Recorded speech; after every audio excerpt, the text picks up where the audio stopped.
Le Seigneur soit avec vous. Et avec votre esprit. Bonne nouvelle de Jésus-Christ selon saint Matthieu.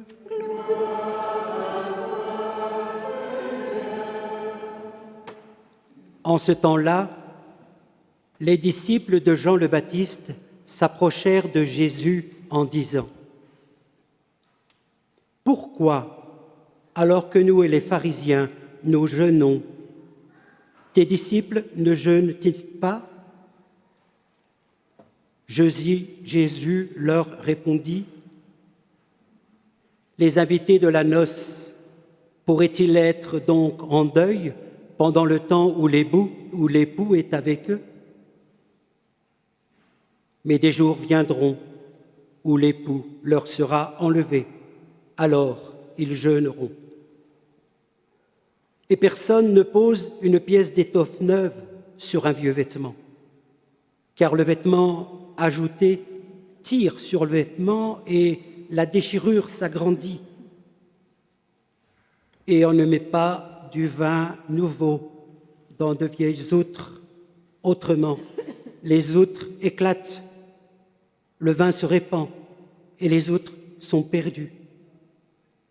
Mais on met le vin nouveau dans des outres neuves, et là, tout se conserve. Acclamons la parole de Dieu.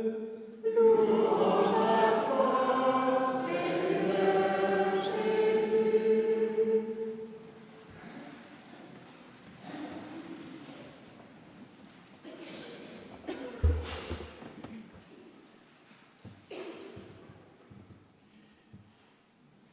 Il nous est bon de prier pour les vocations,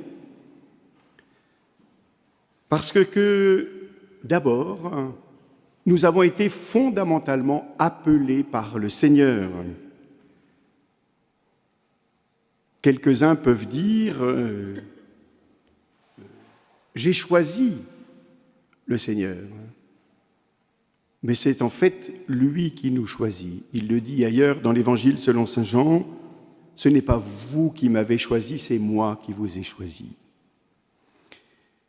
Il arrive parfois à propos de vocation que des personnes disent « Moi, je sais que je dois être telle ou telle chose dans l'Église. Je veux être prêtre ou je veux être religieuse. » Mais s'il y a effectivement comme un projet qui peut se développer dans notre cœur, la vocation est fondamentalement un appel de Dieu. Et il s'agit alors de passer de la reconnaissance d'un projet à l'acceptation d'une vocation et donc d'un appel qui nous dépasse.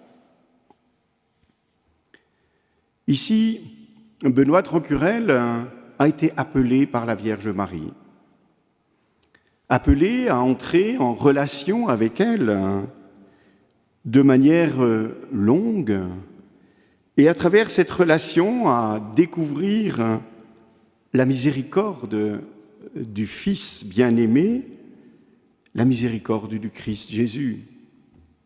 Et c'est à travers la réponse spontanée de Benoît que se déploie petit à petit sa véritable vocation. De la même manière que nous sommes appelés à laisser l'appel du Seigneur retentir en nous et à nous laisser transformer. Je vous le disais à l'instant, l'appel fondamental que nous avons reçu au jour de notre baptême, c'est l'appel à la sainteté. L'appel à la sainteté, c'est-à-dire à la droiture devant le Seigneur, c'est-à-dire à nous laisser imprégner de l'Esprit du Seigneur, c'est-à-dire à chercher à honorer le Christ par nos paroles, nos pensées et nos actes, que nos paroles soient dignes d'être des paroles du Christ, nos pensées dignes d'être des pensées du Christ, nos actions dignes d'être des actions du Christ. C'est en recevant l'Esprit Saint que nous sommes petit à petit rendus capables d'être des saints. Cela se fait peut-être même à notre insu, et certainement malgré nous d'une certaine manière, parce que nous résistons volontiers à cet appel à la sainteté, et que si, en ce lieu, la miséricorde du Seigneur est proposée dans le sacrement de la réconciliation et de la pénitence, c'est bien pour que nous grandissions dans la sainteté. Et puis, il y a l'appel commun que nous connaissons, l'appel courant, j'allais dire, qui est celui de la vocation conjugale et de la vie familiale, même si aujourd'hui beaucoup hésitent à se lancer dans une véritable relation conjugale et familiale, ayant peur de s'engager dans un chemin qui leur paraîtrait trop difficile, oubliant certainement que nous ne sommes pas seuls sur ce chemin. Ici, Benoît a fait l'expérience que les anges l'accompagnaient et le Seigneur envoie aussi son ange pour nous accompagner tout au long de notre vie. Et dans les épreuves et les difficultés que peuvent rencontrer une famille, eh bien, il y a la présence de Dieu. Comme le dira Jacob, lui dont nous venons d'entendre que grâce au subterfuge de sa mère, il a été béni à la place de son frère, comme le dira Jacob, Dieu était là et je ne le savais pas.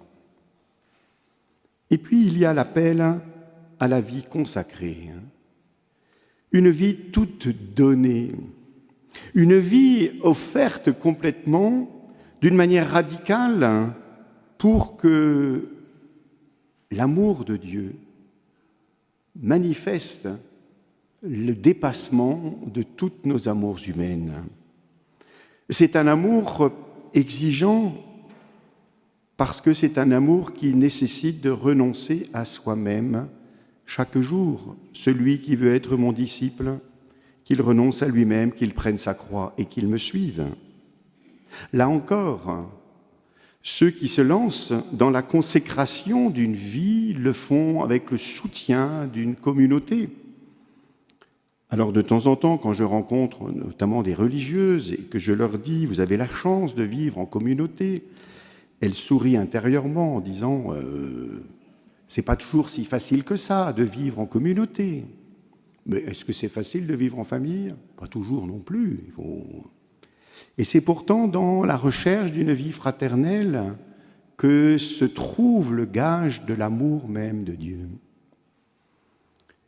Certes, Jésus nous vient de nous le dire, à 20 nouveaux outre 9.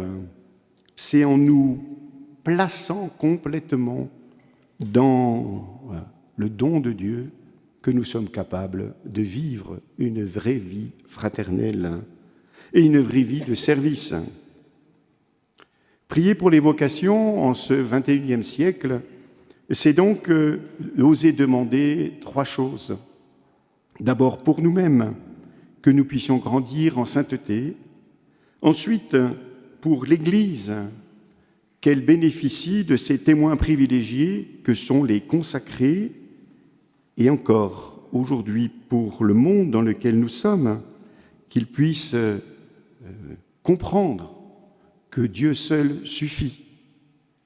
Et puis nous prions particulièrement pour les vocations sacerdotales, car nous savons que notre Église en France a besoin d'hommes qui puissent, au nom du Christ, en sa personne, configurer au Christ au jour de leur ordination, nous donner totalement celui-ci à travers les sacrements.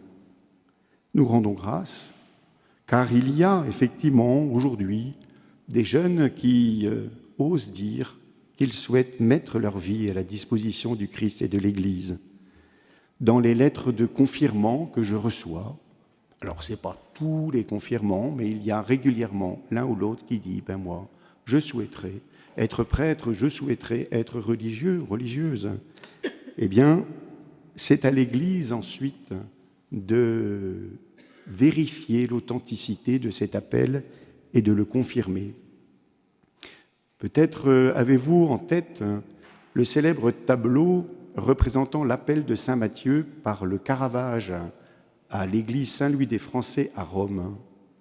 Vous savez, vous avez saint Matthieu qui est assis à son bureau, il y a le Christ qui tend la main, comme cela.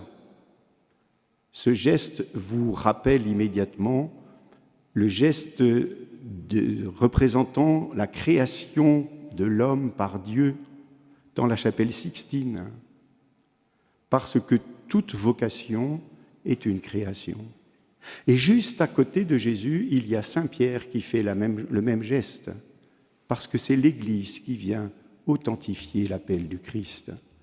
Alors, en implorant le don de l'Esprit Saint pour qu'il éclaire le cœur de tant de jeunes pour se mettre à la suite du Christ, demandons plus particulièrement que certains se consacrent totalement pour la gloire de Dieu et le salut du monde. Amen.